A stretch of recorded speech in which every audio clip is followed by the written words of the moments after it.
that was for 73% on this trade, 73% profit, and I came in with size on this, and then I had 108% on this, but this was a much smaller trade.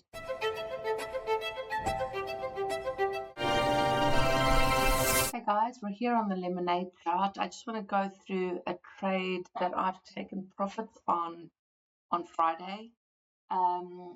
This is part of my longer term stock trading portfolio. These are trades that I might keep for a few days, a few weeks, a few months. So I just want to show you how this trade's set up, and trading different types of strategies like this is possible when your investor and your trading mindset and psychology is on point, because it means that you can have a plan and then have conviction and follow that plan. That's all it really means, is that you have the ability to do that, so you don't stress, panic, do things that aren't part of your plan. Because I think a lot of us set up great trades, we get great entries, but then we mess it up because we lose confidence in what we're doing.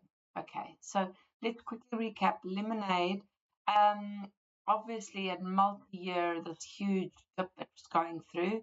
End of 24, it had quite a rise, and then it started its second dip. So the pattern we're entering on here is a cup and handle. So you can see this lovely, huge, long-term cup. And then in 2025, it was forming this handle. So I've got two entries I took. One is, and note that we're on the 3-day chart here, so it is long term.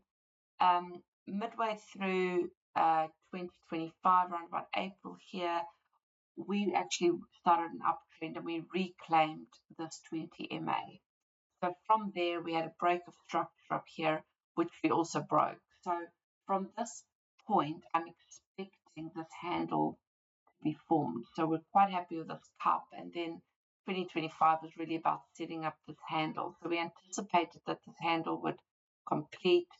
Lemonade was getting a lot of great coverage, a lot of excitement on socials about it. The company had good, solid information. It was disruptive.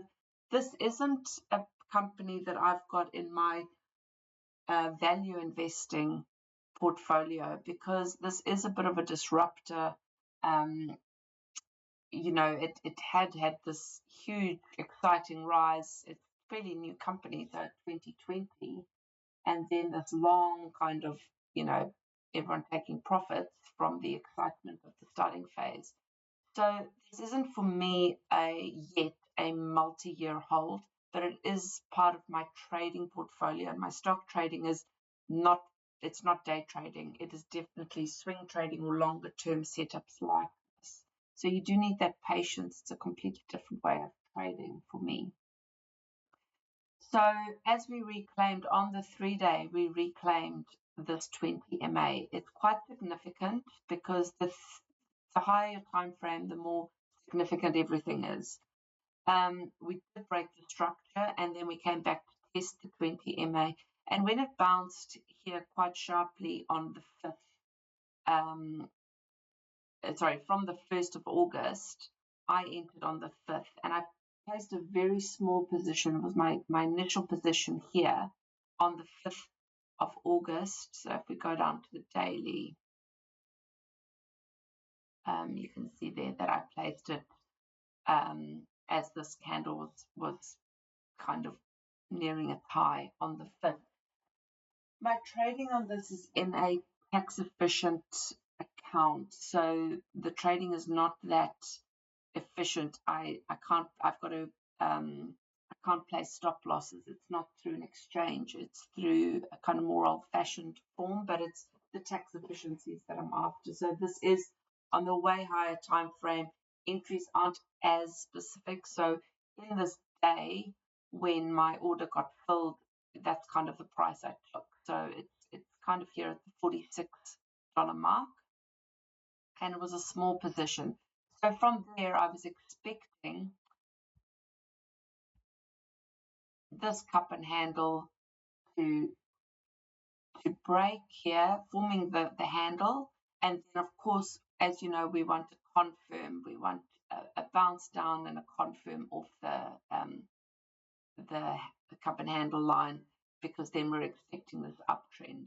So I had to wait from the 5th of August all the way through till the 8th of October, kind of almost 2 months, for this handle to form and then to retest. And I entered here on the 8th of October.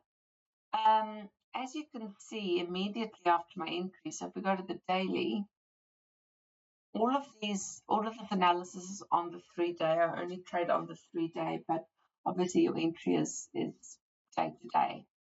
You can see on the 8th we didn't have much movement. It's a teeny little candle there in the middle. And the 2 days after, there was an immediate dip. Okay, so again, this entire structure will be invalidated if we close and retest and kind of head back down. So I would exit on some kind of a structure here if this was invalidated. But I did have to sit through 2 days and then some more days. So from the 8th when I entered all the way through to the 28th, most of a month, 3 weeks, I was not in profit on this trade. This trade was in profit, but it's a small trade. This was my size. So I came in with significant size. And yeah, I had to kind of just stick to my plan. Nothing was invalidated here. I was very clear what invalidation looked like, but it didn't just go straight up. It definitely, tested the world a little bit here. And but on a 3-day basis is when I check the chart. So every 3 days I have a look, and nothing was invalidated here, but there were these red candles, and there was a very good chance. If you look at this red candle here, that is known as a bearish candle, forming a pin off of the 20 MA. A lot of shorts would have been trapped there. But for me, the invalidation is below this cup and handle line, that black line, as you can see. So my rules here, what I wanted this trade to do, what I wanted price to do, was very clear, and it was very clear to me what I needed to do. Obviously, if it formed anything below here, it would have been painful to get out of this trade. But those are my plan. I had to stick to the plan. So we did reclaim it, and then it's just really been sitting and just making sure nothing's invalidated. But this is all just, nothing to do here. It's very passive, clearly. And let's look at my exit. The exit was planned from the start. Now, when I go into the weekly, there's 2 exits. So my exits are as planned as my entries. So the first exit is a Fibonacci extraction of the cup, the high and the low of the cup, and then I extract that out to 1. You can see the 1 line there. And then that also forms inside of this pink box. Remember, these are just areas. On the weekly, the last uptrend, so I like to pull back, put a pullback indicator on this, pullback viewer. Okay. The last up candle, so this is where it actually closed above a previous high on the weekly, was this candle here. So you can see I've placed my pink box on that weekly, and that for me is the last manipulation. That's institutional money manipulating price up to trap all the longs before they started this gigantic sell-off. Okay, so that's where their orders are, because remember, they've placed a bunch of orders there to trap the buyers, and then they were selling. They're taking the other side of the buyers' entries, but they would still have some orders there. So my expectation is that they're now pushing price up to come and take out these orders, and when they do, price possibly could pull back. Okay, so I've got 2 exits, confluences. One is this box that aligns with my structurally the order block on the weekly, and it overlaps the 100 Fibonacci extension on my cup and handle pattern. The second piece, the third piece is that I exited here at 96. So I didn't quite get the top. And remember, this could still run. But for me, $100 is a psychological level as well. It's psychologically for investors, it's a level that round numbers is often where, look here at the 60, we had a pullback. At the 70, not much happened. But it's quite psychologically, a round number like 100 is quite big. So for me, those three aligned. It was close enough. My 100 Fibonacci there was at 104. Do I want to sit through 3 months of a little bit of a drawdown and stay stuck in this position? No, I'm very happy to get out here. So when I saw this at close to 100, I obviously saw it at the high. It's very close to 100. I put my order into my account. I don't always get filled at the exact price because of the structure of the account I use. So I got out a little bit. The price they filled was just above $96, and that was for 73% on this trade, 73% profit. And I came in with size on this. And then I had 108% on this, but this was a much smaller trade. So overall, really great profit, really passive, and this is just following your plan.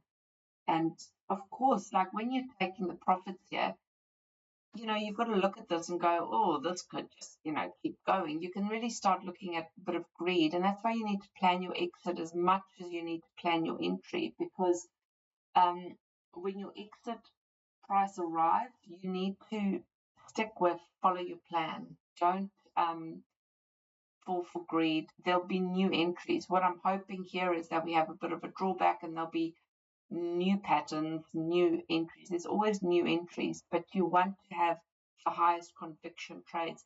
I don't know if this will keep going up from here or not. Far more likely that it will pull back, but I'm happy with this trade. This was the plan, and that's what I did. So hope you enjoyed this. Just wanted to share a bit of the types of trading and investing that I do within my account. Hope you subscribe to the channel. I really teach you how to have the mindset and the psychology for trading and investing. So whether you want to be a long-term investor or you want to do short-term trading, day trading, swing trading, it doesn't matter. The mindset and psychology you need to follow your plan is consistent across the board. And that's what I help traders with. So hit subscribe, hit the notification bell, and looking forward to seeing you on my next videos.